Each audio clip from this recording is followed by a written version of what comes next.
हक्काची, आपल्या अधिकाराची आणि आपल्या समर्थनार्थ वर्गीकरणाची आपली भूमिका असली पाहिजे। परंतु ती समर्थनार्थ भूमिका घेत असताना आपल्या भोवताली असणारे जे सगळे प्रश्न आहेत त्या सगळ्या प्रश्न सुद्धा आपण या भूमिकेच्या सोबत जोडले गेले पाहिजे। आणि आज आपण सातत्यानं महाराष्ट्रामध्ये डॉक्टर बाबासाहेब गोपले असतील आणि अनेक कार्यकर्ते वर्गीकरणाच्या मातंग समाजाच्या हक्कासाठी लढले, त्या सगळ्यांची भूमिका मातंग समाजाला 5% आरक्षण, 60% आरक्षण अशी असायची। परंतु महाराष्ट्रामध्ये सर्वप्रथम आपण सगळ्या कायदेशीर बाबीचा अभ्यास केला आणि ठरवलं की एका जातीला असं आरक्षण मिळू शकत नाही किंवा 5% 60% असं होऊ शकत नाही, तर वर्गीकरण होऊ शकतं। म्हणून वर्गीकरण कोण करू शकतं? एकदम सुप्रीम कोर्ट किंवा संसद करू शकते। म्हणून मग आम्ही सतत 7 वर्ष सातत्यानं दिल्लीला कार्यकर्ते आंदोलनासाठी गेलो। त्यावेळेस राष्ट्रपती असतील, प्रधानमंत्री कार्यालय असेल, सामाजिक न्याय मंत्री असतील, असा सगळ्यांशी पत्रव्यवहार केला आणि पत्रव्यवहाराच्या आपल्याला संघटनेला देखील त्यांनी पत्रव्यवहार केला, संघटनेशी सुद्धा।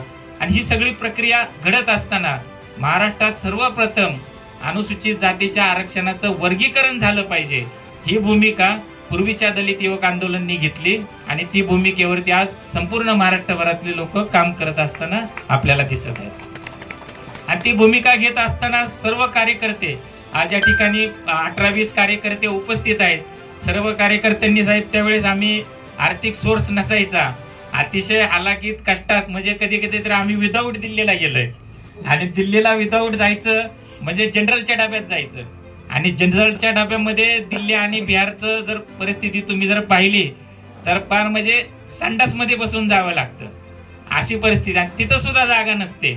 अशा परिस्थितीत सर्व कार्यकर्ते केवळ आपल्याला काहीतरी न्याय, हक्काची, अधिकाराची लढाई आहे आणि ती आपल्याला लढायची आहे, या एका ध्येयाने सर्व कार्यकर्ते प्रचंड कष्टातून उपाशी राहून सर्व कार्यकर्ते संघटनेच्या सोबत दिल्लीला आले आणि त्या सगळ्या कार्यकर्त्यांच्या त्यागातून, कष्टातून आज आपण पाहतो की सुप्रीम कोर्टाने निकाल दिलेला आहे।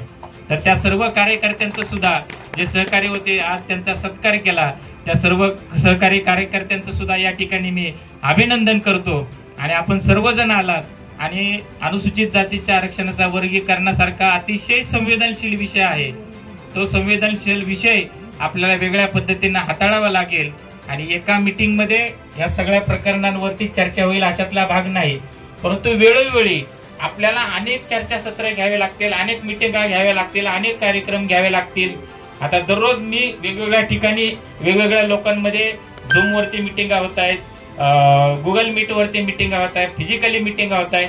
काल समाजवादी चळवळीतील जे काही लोक आहेत महाराष्ट्रातले, त्या सगळ्या लोकांच्या संदर्भात मिटिंग झाली।